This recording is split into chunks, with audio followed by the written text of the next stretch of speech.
আজ ৭৬তম ভারতের প্রজাতন্ত্র দিবস।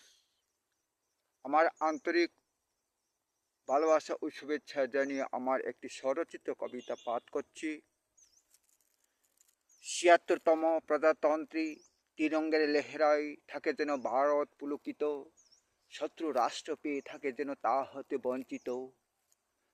১৯৫০ খ্রিস্টাব্দে ২৬শে জানুয়ারি ঘোষিত অনুযায়ী এক নায়কতন্ত্র হয়ে গেল সমাপ্ত। গঠন হলো প্রজাতন্ত্র। সার্বভৌমত্ব, ধর্ম নিরপেক্ষ, সমাজতান্ত্রিক অখণ্ড ভারতের মূল মন্ত্র। বিচ্ছিন্নতাবাদ, সন্ত্রাসবাদ হয়ে থাকে যেন তাহার প্রতিঘাত। প্রজাবর্গ ধরে ধৈর্য করতে পারে যেন অন্যায়ের প্রতিবাদ। মুক্ত হতে হবে দাসত্বে, পারবে না কেহ ধরে রাখতে। প্রজাবর্গ দীক্ষিত মন্ত্রী গঠন করব গণতন্ত্রে। বসবাসে মুগ্ধ হব একত্রে, বিকশিত করব সর্বক্ষেত্রে। বিজয়ের ধ্বনিতে মুখরিতই থাকেন প্রজাতন্ত্র, শুনতে পাওয়া যায় যেন তাহা প্রজার কণ্ঠে। প্রজার অধিকার প্রজাতন্ত্র, নিজের মত প্রকাশের মূল মন্ত্র।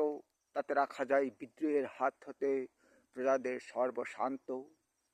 প্রজাতন্ত্রে প্রজা দেশের উন্নয়নের ধাপ সাজিয়ে রাখে আশার কিরণে, রেখে দেই তাহার হৃদয়ে সর্বস্থানে সর্বস্মরণে। কেউ হস্তক্ষেপ করতে পারবে না প্রজার অধিকার, প্রয়োগে ব্যর্থতা যেন না হয় নিজের অধিকার। আমাদের ভারতবর্ষ বিশ্বের মজবুত গণতন্ত্র, কেহ করতে পারবে না ক্ষুণ্ণ করা তাহার ষড়যন্ত্র। অসংখ্য ধন্যবাদ।